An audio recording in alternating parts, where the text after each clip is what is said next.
The year is 1396, the Battle of Nicopolis. The Crusader knights manage to surround the Ottoman forces, who find themselves in a very difficult position. However, at that crucial moment, Sultan Bayezid calls upon his final surprise, despot Stefan Lazarević, who charges into the battle with 2,000 Serbian knights, turning the tide of the fight. After the Battle of Kosovo Field in the summer of 1389, the young Prince Stefan Lazarević and the Serbian lands faced a harsh and uncertain fate. Serbia had fallen under the rule of the powerful Sultan Bayezid. 5 years later, Ottoman power was shaken at the Battle of Rovin, where the Wallachian voivode Mircea the Elder inflicted a significant defeat on the Turks. Although Bayezid survived, this setback offered a glimmer of hope to Christian Europe that the Ottoman advance might be halted. Reports of Mircea's victory quickly spread across European courts, where poets and chroniclers portrayed it as divine punishment for Ottoman arrogance. Yet, upon returning from the Wallachian campaign, Sultan Bayezid, despite the defeat, quickly consolidated his power. He moved to secure control over the Danube, capturing the key cities of Vidin and Nikopol. Both cities were strategically crucial along the river, and their fall gave Bayezid full command of this vital waterway. Exploiting the resulting power vacuum in the Serbian lands, he prevented the heirs of Prince Lazar and Vuk Branković from asserting authority over their domains. By 1396, his forces invaded Branković's territories, seizing Pristina and asserting Ottoman dominance. Nevertheless, the victory at Rovine had invigorated Christian nations. Even though Europe remained divided, two rival popes opposed each other. Pope Boniface IX and anti-pope Benedict XIII agreed on one crucial point. They called upon the Christian peoples of Europe to unite in a crusade against the Ottomans. Nobles from across the continent responded to the call. Among the most renowned was John the Fearless, son of the Duke of Burgundy. Alongside the Burgundians, renowned for their wealth and gleaming armor, Knights of the Hospitallers and the naval fleets of Venice and Genoa also joined the campaign. Smaller contingents arrived from England, Aragon, Poland, Bohemia, and Hungary. By far, the largest and most organized force was led by King Sigismund of Hungary. Sigismund had spent years preparing for this campaign, gathering funds, fortifying the Danube, and negotiating alliances with neighboring realms. The Crusader campaign was divided into two main movements. One joined with King Sigismund in Hungary, advancing toward the Danube.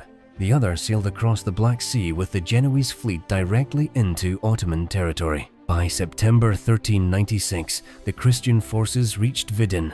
Although Vidin was technically a vassal of Bayezid, its ruler, recognizing the strength of the Crusader army, opened the gates and allowed them to besiege the Ottoman garrison.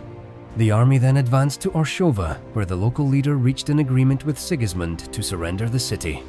However, the Crusaders, driven by arrogance and greed, betrayed this agreement and massacred the local population, a grave stain on the Christian cause.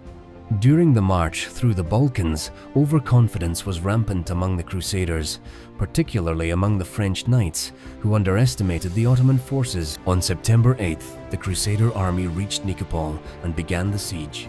At that time, Bayezid was near Constantinople, but upon hearing the news, he hurried to Nikopol. He also summoned his vassal, Prince Stefan Lazarević, to join him. While contemporary chroniclers often exaggerate the numbers, historians estimate that both armies were roughly equal in strength, with around 25,000 combatants on each side. The morale on both sides was high. Christians believed they were avenging the fall of Balkan kingdoms, while the Ottomans fought to defend their rapidly expanding empire. Sultan Bayezid deployed his forces with careful strategy. In the center, he positioned a first line of light infantry, and in front of them, he planted dense wooden stakes and spikes to disrupt the charge of the Crusader cavalry. Behind them were archers, while the wings were formed by the Spahi cavalry, Anatolian on the left, Balkan on the right.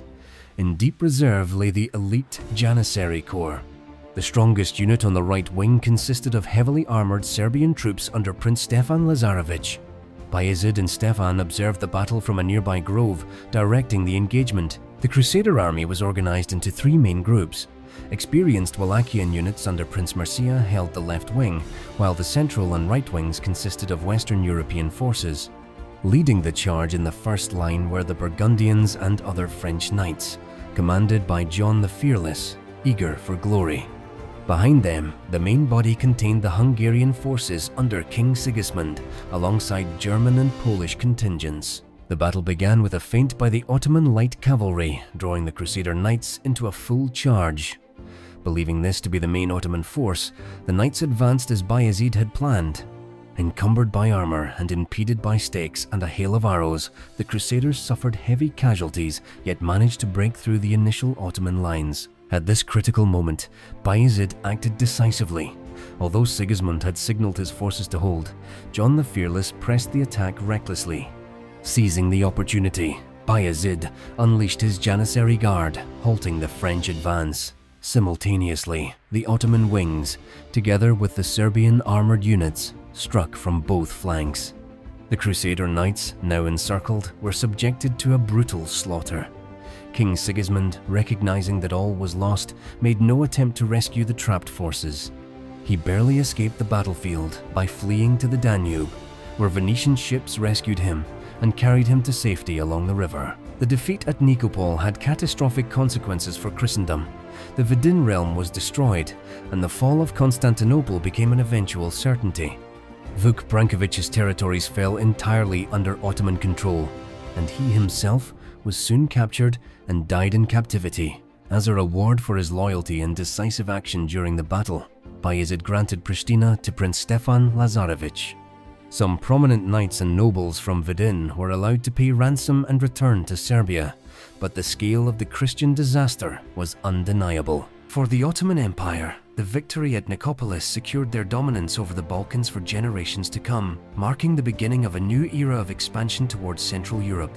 For Serbia, Stefan Lazarević's role in the battle cemented his reputation as both a skilled commander and a pragmatic statesman, navigating the fragile balance between survival and loyalty. In the aftermath, Europe was left divided and humiliated, while the crescent banner of Bayezid continued to advance westward, signaling the irreversible decline of medieval crusading power.